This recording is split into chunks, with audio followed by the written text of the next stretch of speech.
Bloque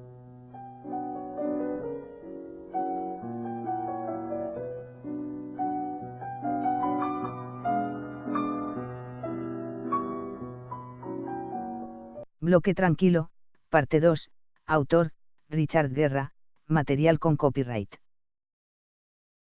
Recordaba canciones favoritas de mi juventud, de mis preferidas bandas de rock, una canción nombrada, la Allical Song, así como otra de la que no rememoraba el nombre, cuya letra decía algo así como, People living and Patrician. Al parecer, otros puntos de vista coincidían con mi forma de ver el mundo. Al llegar a la casa, primero la observé desde unos metros de distancia, desde su acera, sin cruzar la línea de arbustos que la rodeaban. Eran cerca de las 9 de la noche. No sabría decir por qué esperé tanto, aquella hora en que ya la noche había sumergido la ciudad en sus sombras. Algunas luces blancas alumbraban su pórtico, el interior se veía en penumbras. Repetí casi todas las operaciones de la primera vez, solo que ahora con calma, pues no tenía la menor prisa. Revisé nuevamente su pasillo exterior, sus ventanas a la calle. Con sumo detenimiento traté de encontrar cámaras. Primero me detuve a escuchar. Quizá podría sentir el ladrido de un perro, el arranque de la máquina de aire acondicionado, algún sonido que diera un signo de vida. Solo silencio. Entonces me dirigí a la puerta, toqué primero suavemente, luego otras 2 veces un poco más fuerte. Esperé en silencio la respuesta, pero no hubo respuesta. Entonces tuve la idea de tocar en una de sus ventanas laterales. Algunas casas tienen sus habitaciones completamente aisladas, de modo que si alguien toca a la puerta principal, quienes estén en sus habitaciones no escucharían nada.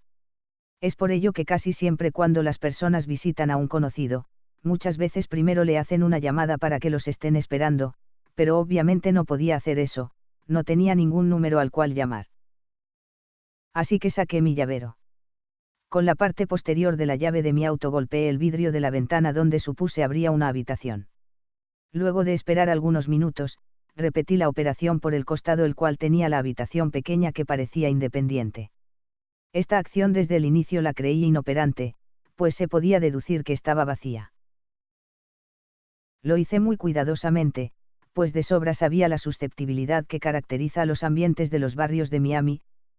Por mucho menos, pueden llamar la policía y tendrías posiblemente que enfrentar cargos. Luego de muchos infructuosos intentos de lograr alguna respuesta, comprendí que no iba a tener otra opción que marcharme. Me di la vuelta. Cuando casi daba mi primer paso bajando los escalones, algo apareció en la ventana. Al otro lado del cristal, solo por unos segundos, surgió una mano que se deslizó, diríamos mejor, se chorreó hacia abajo, hacia la parte que ya ocupaba la pared. Fue muy breve, apenas medio segundo. Me acerqué de nuevo a la ventana donde vi la mano, toqué con la llave un poco más fuerte. Alguien tenía que estar allí. No tenía la menor duda de que había visto una mano en la ventana, algo o alguien había dado indicios de presencia. Me aproximé aún más a la ventana. Procuré mirar el interior, pero solo se observaba una rotunda oscuridad. Tampoco podía ver hacia la parte inferior, hacia donde se había movido la mano, pues estaba obstruida por la pared. Una sensación de urgencia se apoderó de mí. No podía establecer si era alguien en necesidad de auxilio, ni tampoco tenía elementos concretos para marcar en mi teléfono, llamar la asistencia de emergencia. Sabía que mucha gente los llama por motivos menores, pero, en realidad, ¿qué había visto, que podía explicar cuándo tomaran mi llamada buscando asistencia? Además de no tener argumentos suficientes, podía claramente explicar mi comparecencia en aquel lugar. Aquello podría resultar en un enredo de consecuencias incalculables para mí. Tenía que estar seguro de las cosas, lo que había visto, cómo lo había visto, por qué lo había visto. Solo Dios sabía cuántas preguntas tendría que responder, a quién, dónde tendría que responderlas. Me detuve a pensar por un momento. El menor sentido de la prudencia me aconsejaba simplemente irme a casa. Olvidarme de aquel dichoso lugar, de su cuartico y todo lo relacionado. Además de que lo que había visto no pasaba de ser una visión repentina, hasta incierta, pues ya en aquel momento no me atrevía a asegurar siquiera que era una mano lo que vi.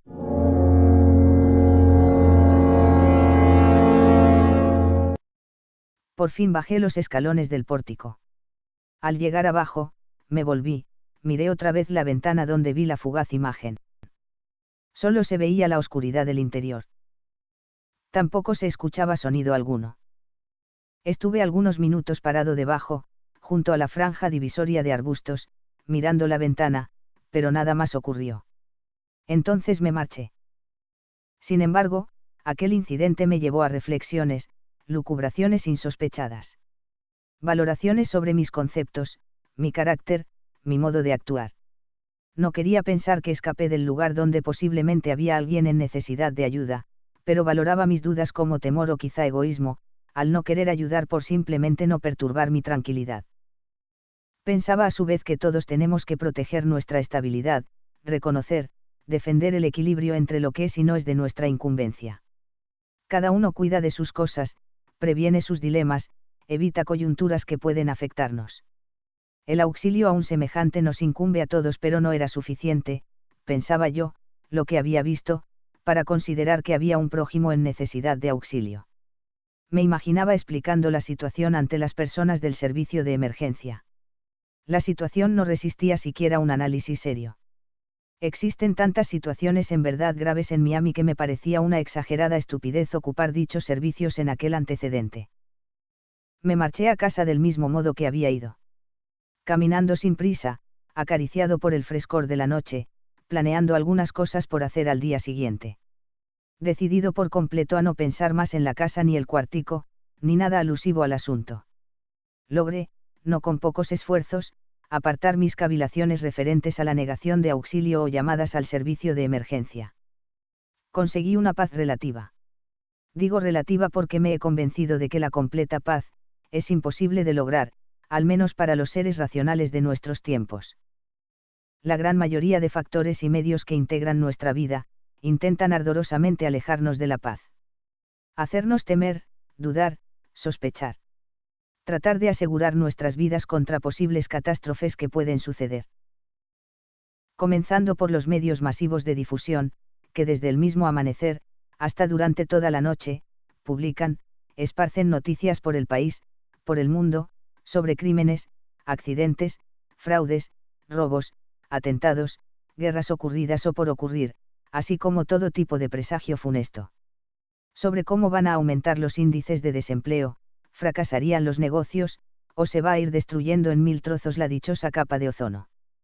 Cómo los tsunamis comenzarán a destruir nuevas tierras, en fin, cualquier tipo de pronóstico desventurado para hacernos perder el aplomo. Hacernos vivir en angustia, deseando que acabe de venir el apocalipsis de una divina vez y termine por conducirnos a cada uno hacia el camino que tendremos que tomar. Bien, pero alcancé la paz posible. A la que tenemos derecho al menos aquellos que logramos simplificar las cosas. Alguien me dijo una vez, siempre que necesites resolver algo, simplifícalo. No recuerdo de quién lo escuché, pero sí recuerdo que cuando me lo dijeron me pareció burdo, si no burdo, me sonaba discordante con la mayoría de las situaciones diarias que uno debe resolver. Pero lo he aplicado. En la mayoría de los casos funciona. Por ejemplo, antiguamente cargaba muchas notas y recordatorios sobre los números identificadores personales, PIN. Con notas sobre contraseñas al igual que otros datos imprescindibles para el acceso a tu información virtual, conseguir el acceso a tus recursos.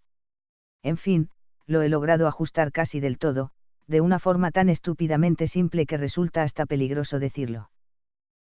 En este caso en cuestión pensé, me afecta directamente, sé lo que debo y puedo resolver, tengo algún modo real de resolverlo. Las respuestas eran 3 no consecutivos, así que no pensaría por ahora en ello. No calificaba como problema soluble, por lo tanto no era un problema en realidad. Llegué a casa, me senté en mi humilde portal, a disfrutar de la parte bella que tiene mi soledad, del olor de la hierba en el terreno, del sosiego de la noche, del sonido de los animales noctámbulos, de la sinfonía que ejecutan mis grillos con vecinos. Para mayor gloria podía ver desde mi vieja butaca la humareda de la Vía Láctea, en un cielo plagado de estrellas. Era mi paz pequeña, ¿no era acaso otra instancia de querer más de lo que se nos es otorgado? Tenía presente palabras de mi padre, podemos ser tan felices como nuestra sencillez lo permita. Podemos lograr y disfrutar de la vida tanto como nuestra humildad nos deje. Podremos ser felices, vivir en calma, solo si sabemos descubrir el modo, si logramos definir a qué felicidad aspiramos. Rememoraba sus frases, aplicables a mi vida. Solo que a veces la felicidad a la que aspiro es demasiado para mí. No el lograrla, sino después de lograda, cuando ya tengo lo que buscaba, al menos lo alcanzable, entonces me surgen nuevas fisuras en la que creí sólida mole de mi felicidad. ¿Cómo? Habría por fin alguien en aquella jodida casa, alguien que me gritaba desde su interior. Dame una mano, carajo. Me resultaba difícil alejar la idea de que en verdad pudiese estar encerrado allí alguien en necesidad de socorro o apoyo. Por la tienda donde trabajaba, por su terreno de parqueo, y sus cercanías, frecuentaba un señor al que yo llamaba, el hombre de los gatos. Era un señor de más de 60 años con el cual ya tenía cierta amistad. Lo vi muchas veces por allí, incluso en la tienda haciendo compras. Compras de comida para gatos. Tenía una limitación motora, lo que lo obligaba a usar las sillas eléctricas auxiliares para poder moverse en la tienda. Nunca supe su nombre, pero éramos casi amigos. Me gustaba verlo alimentar a los gatos y aves silvestres de toda el área en un dilatado perímetro. Recuerdo que un día le pregunté sobre la casa. Le pregunté si estaba habitada. Le pedí, por favor, me dijera si veía a alguno de sus residentes, pues quería rentar la habitación que se veía de la calle. Aquel señor, tenía también un padecimiento en sus ojos, una especie de hemorragia o algo parecido. Los tenía rojos de venas, sangramientos. Recuerdo que me miró muy serio, con sus ojos púrpura, me dio su consentimiento, entonces puntualizó. Tú, buscaría otro lugar. Esto me intrigó más aún.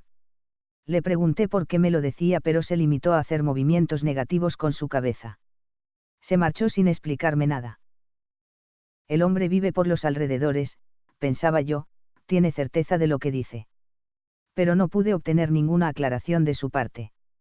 Cuando me asignaban trabajo por fuera de la tienda, recogiendo los shopping carts que los usuarios dejaban por doquier, siempre buscaba el modo de llegar hasta la calle o al menos hasta la acera, lanzar miradas solapadas en aquella dirección, pero siempre con el mismo resultado. Se veía la casa en una total quietud. No sé decir cuántas veces repetí la rutina de salir hasta Coral Way, mirar disimuladamente hacia la esquina donde estaba la casa. Me demoraba mientras me ocupaba en hacer cualquier cosa. Observaba todo el tiempo que podía. La tienda estaba más ocupada que lo normal.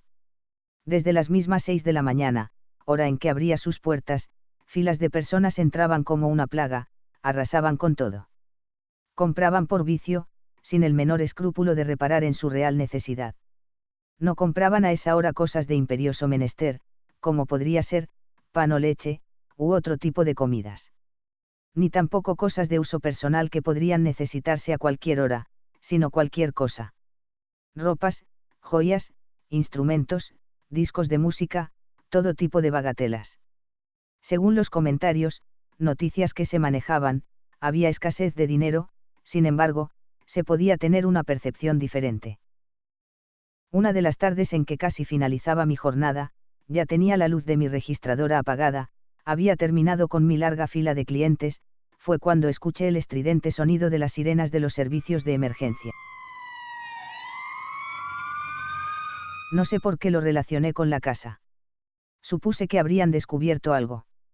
Que alguien había tenido el coraje de hacer lo que quizá yo debía haber hecho. Entonces cuando salí, no fui a buscar mi auto sino que me desvié hacia la manzana donde estaba la casa.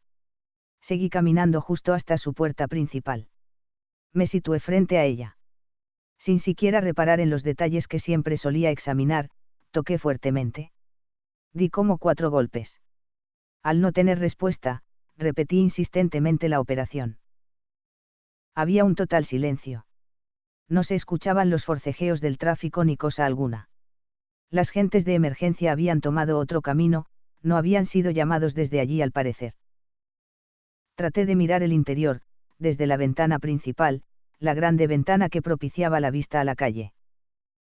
Justo en el momento cuando me acerqué al cristal de la ventana, que tenía mi nariz sobre el vidrio amplio y transparente, entonces emergió una estampa difusa desde la parte ocupada por la pared, una cara borrosa, sin figura, cuya boca se abría, se cerraba desesperadamente. Se aplastaba contra el vidrio, parecía gritar algo que yo no podía escuchar. Me aterré, no menos. Exactas palabras. No puedo describir mejor la impresión que me ocasionó la fantasmagórica imagen. Retrocedí unos pasos, sin apenas darme cuenta, estaba caminando alejándome del lugar. Evadiéndome sin saber por qué de algo que no sabía qué era, ni qué me pedía. Solo seguía mis instintos.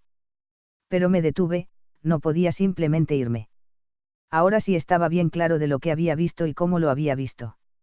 Sin pensar más, di la vuelta. Traté de calmarme, de apaciguar mis emociones, actuar de alguna manera inteligente. Volví hasta la casa, traté de escuchar lamentos o sonidos procurando socorro. Me ubiqué otra vez frente a la ventana. La huella estaba allí. Donde se había pegado la cara, donde apareció aquel rostro blanco. En el cristal húmedo todavía, debía ser por el aliento de la boca pegada al vidriado.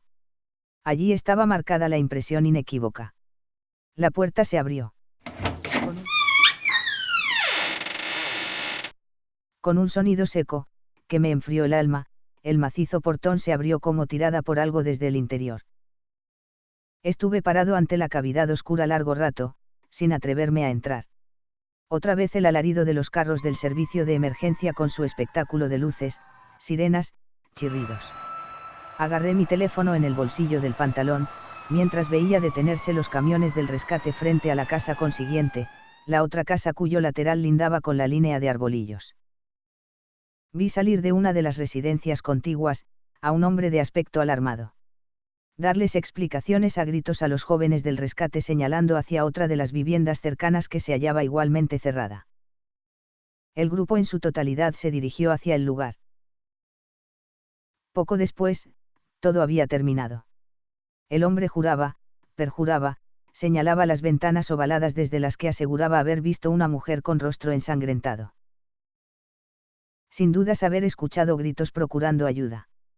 Los guardias entraban y salían haciendo gestos de negación. Yo bajé los escalones. La puerta se había vuelto a cerrar. Me di la vuelta, me marché de aquel dichoso vecindario, demasiado tranquilo. Fin.